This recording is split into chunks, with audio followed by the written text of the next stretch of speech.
Hey, what's going on guys, Sensus here, and today we're going to be making a Subtlety rogue guide for patch 5.4. I'm going to be going over my current talent setup, glyph setup, stat priority changes, and then I'm going to be going into a few basic rogue openers. So let's go ahead and get started. Okay, starting off with the poisons, you're going to want to use both mind numbing and wound poison unless you're running paralytic spec. In that case, you would want to run paralytic and wound poison. Now let's take a look at the actual talents. The best talent to pick up in your first tree is unarguably Subterfuge. And the whole reason behind this is because it's amazing for peels. So say you have 2 DPS on your healer and he's just getting trained to the ground. He's dropping below 40%, 30%.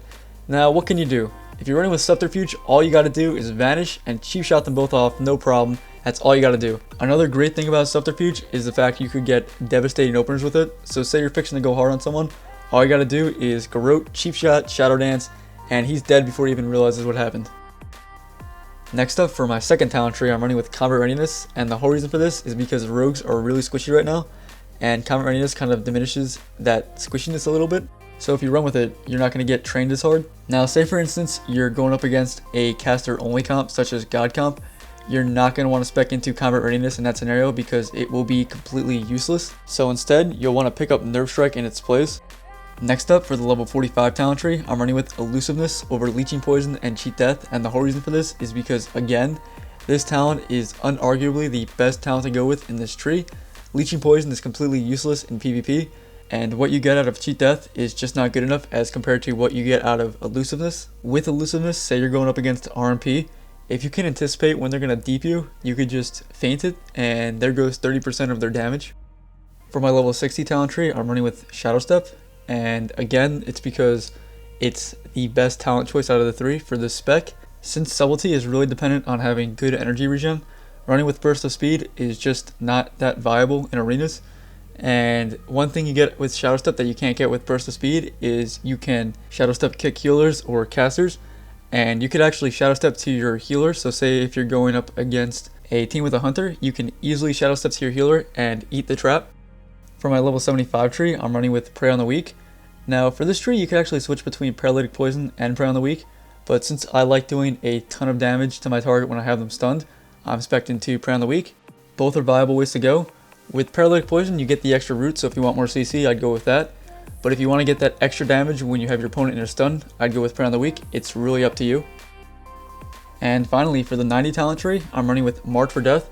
Now, a few patches ago, it could have been subjective to use Shuriken Toss or Mark for Death, but at this point, since Shuriken Toss got nerfed and it costs 40 energy now, it's really not worth using over Mark for Death just because of the fact you get energy starved way too fast when you use it. So you definitely want to spec into Mark for Death over Shuriken Toss at this point. Now let's talk about glyphs. Right now I'm running with the Glyph of Blind, the Glyph of Cheap Shot, and the Glyph of Garrote for my major glyphs. As for my minor glyphs, I'm running with the Glyph of Hemorrhage, the Glyph of Blurred Speed, and the Glyph of Safe Fall. When it comes to what you pick for your minor glyphs, it really won't make that big of a difference.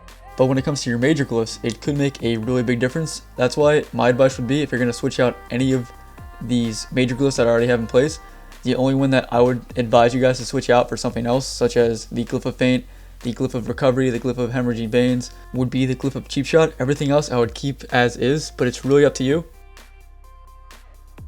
Now let's take a look at our stat priorities. The first thing you're going to want to do is get this add-on called Reforge Light. It's probably the best add-on out there for reforging your gear. Now you don't need this add-on, but it makes your life a lot easier. Alright, so you're going to reforge your gear until you get your hit soft capped at 3%. The next thing you're going to want to do is get your expertise to at least 3%. This is considered a soft cap, but if you want, you could actually bring that 3% up to 6%, and that would be considered a hard cap. Now the positives with getting your expertise up to 6% would be the fact that your opponents will pretty much never parry or dodge any of your abilities. But the downside to that is the fact that you're losing a lot of your damage, since a lot of the stats that you would be putting into crit are going into expertise instead. So that's why I personally play with 3% expertise. The next stat priority is Mastery, and the reason for this is because Mastery affects the amount of damage your Eviscerate does, and your final stat priority is going to be Crit. Okay, so if you combine everything together, including your gem setup, enchant setup, and reforge setup, your stat priority should look something like 3% hit, 3 or 6% expertise, agility, mastery, crit, and PvP power. As you can see in the clip, I'm using red gems for the most part, but I have a mixed balance of both orange and purple gems. Okay, so let's take a look at a couple rogue openers. This first one focuses on getting the essentials up. So you're going to be using pre-med into garrote into cheap shot, and you're going to use the 5 comm points you get from that to put slice and dice up. Next up we have the conventional rogue opener. You're going to use premeditation into slice and dice. Then you're going to open up with garrote into cheap shot, ambush, followed by eviscerate. This next opener is your standard shadow dance opener. So what you're going to do here is use premeditation into slice and dice. You're then going to open up with garrote into cheap shot, pop shadow dance, use ambush one time to get 5 comm points, eviscerate, spam bush, eviscerate, and that's pretty much it. And finally, last but not least, is definitely my favorite opener. Now this one's a little bit more complicated than the other one, so just bear with me guys. I like to call this one my follow-up stun opener. So what we're going to do here is use premeditation into slice and dice. We're then going to open up with garrote into cheap shot, pop shadow dance, use ambush one time for 5 comm points, then use eviscerate, and then we're going to use mark for death, and we're going to wait out cheap shot, and we're going to use the combo points from mark for death and follow up the cheap shot with a kidney shot, and then we're just going to finish off our shadow dance by spamming ambush into eviscerate. This is a really devastating opener guys, so definitely take advantage of it when you can. And that pretty much does it for the openers. Now keep in mind, the openers I just showed you were all pretty much basic cookie cutter openers, and there are many more methods of opening. The way you open really depends on the situation, so just keep that in mind. Anyway, I hope you guys got some out of this. If you did, please be sure to let me know in the comments and leave a thumbs up on this video. Now, it wouldn't be a Sensus video if we didn't finish this off in the montage, so I'm going to let that play. As always, thanks for watching guys. Hope you enjoy.